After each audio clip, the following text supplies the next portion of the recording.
Dear baby girl, if you are about to get married, I have a few financial questions for you to consider. Have you and your man discussed a spending plan or budget to help control spending? What about debts? Do you have any debts? Does your man have any? If so, do you plan to pay them off before the wedding? If both of you are employed, do you plan to share the household expenses? Or will one of you be expected to pay all of the household expenses? Who will pay the home mortgage or apartment rent? And lastly, how do you feel about a woman earning more money than her husband?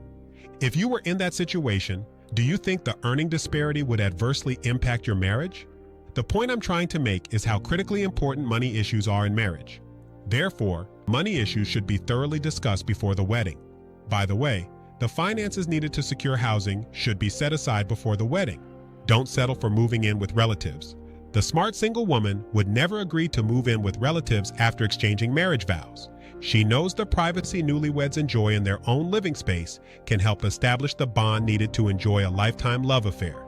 So even if you can only afford a small apartment, it would be better than sharing living quarters with relatives. In closing, always remember, if you need my help when life seems unfair, you can always come home and your dad will be waiting at the top of the stairs.